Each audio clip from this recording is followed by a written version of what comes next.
January 1916, the second winter of the war. On the Western Front, the Germans were preparing a new offensive. Its code name was Gericht, judgment. An offensive needs supplies. This was just one of 10 new railway lines that the Germans were edging forward, sleeper by sleeper, rail by rail, scalpels cutting into the heart of France.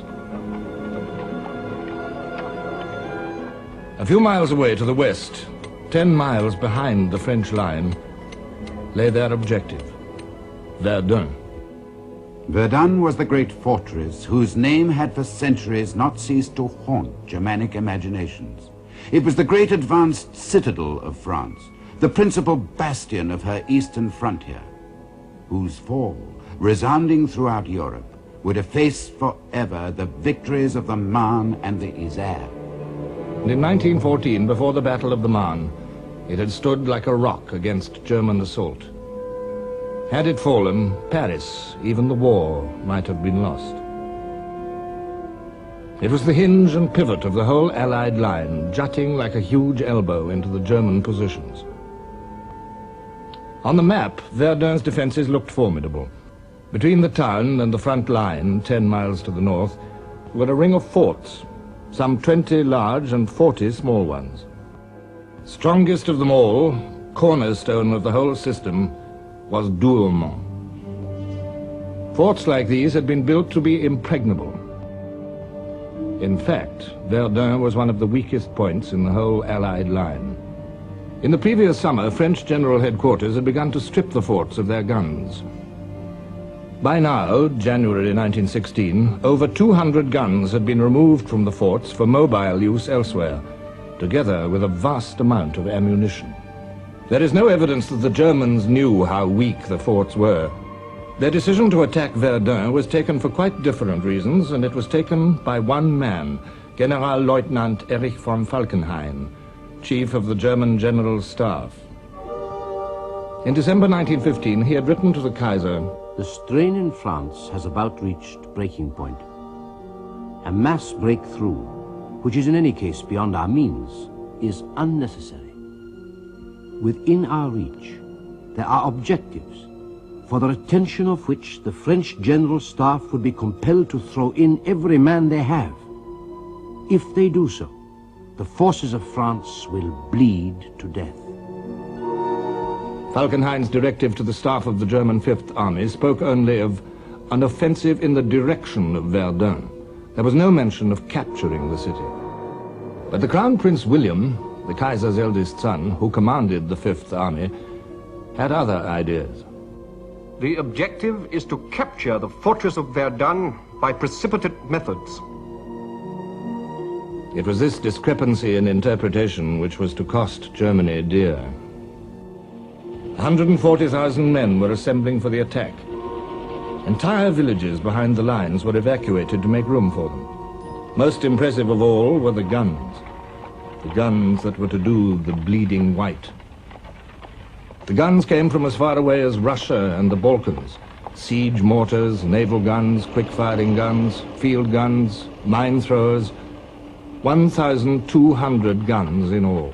And to supply this fearsome armory, 1,300 munition trains, 2.5 million shells. With the greatest secrecy, the build-up continued through the damp days of January. On the other side of the lines, alarm at the state of Verdun's defenses had at last penetrated to General Headquarters at Chantilly. And the French Minister of War, General Gallieni, wrote to the Commander-in-Chief, "Reports have come to me indicating that in the Verdun region, the line of trenches appears not to have been completed. Should the enemy break through, not only would your responsibility be involved, but also that of the entire government."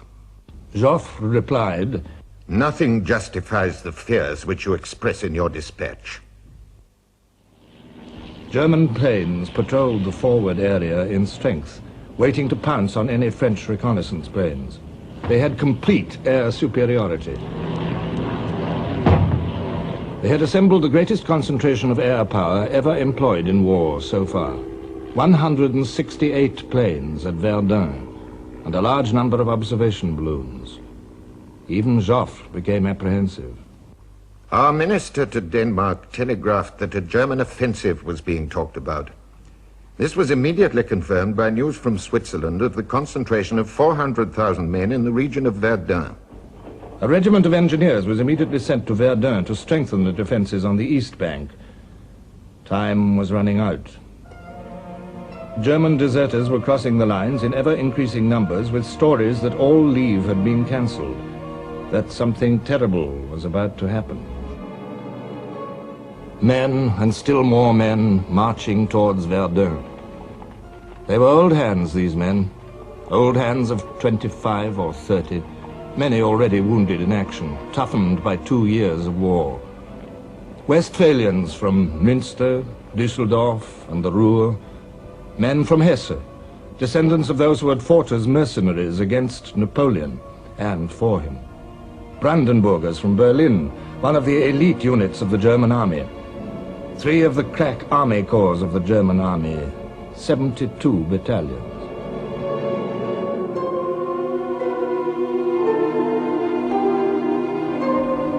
Their wait was a fearful one. On February the 11th, the day before the attack, Verdun's treacherous climate came to the aid of the French. The attack was postponed. It gave the French a little time to improve their defenses, to settle in 2 new divisions that had just arrived. These men, like the Germans, were veterans, young men grown old before their time. Poilus, the French public called them, the hairy ones.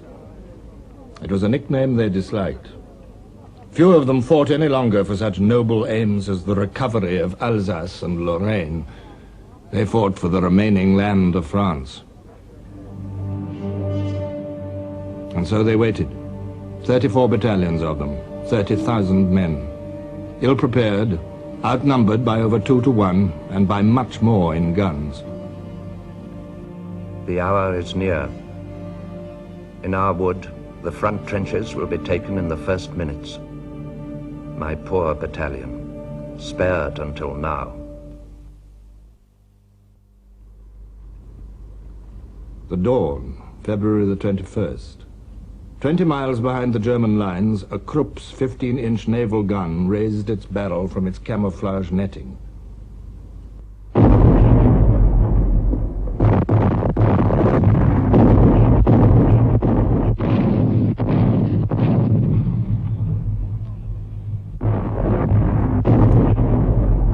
For 3 hours, the German heavy guns ranged on Verdun itself. At 7 in the morning, the bombardment switched to the French lines. 1 heavy battery to every 150 yards of trench, and to the roads leading up to them. Gun after gun joined in, 1,000 in all firing onto 6 miles of the French front.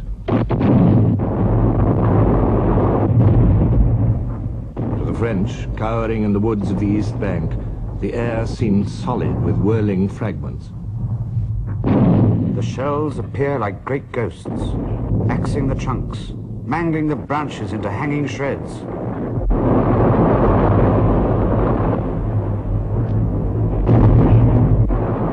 The crude iron of the shells shattered into huge ragged chunks that sometimes 2 men would be unable to lift.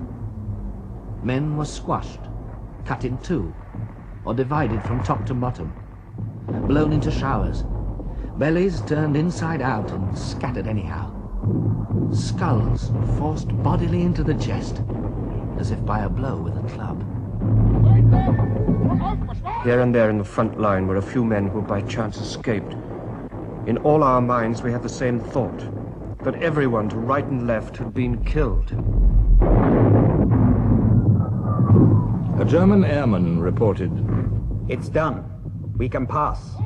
There's nothing living anymore." A young Hessian scribbled a last note to his mother. "There's going to be a battle here, the likes of which the world has never seen."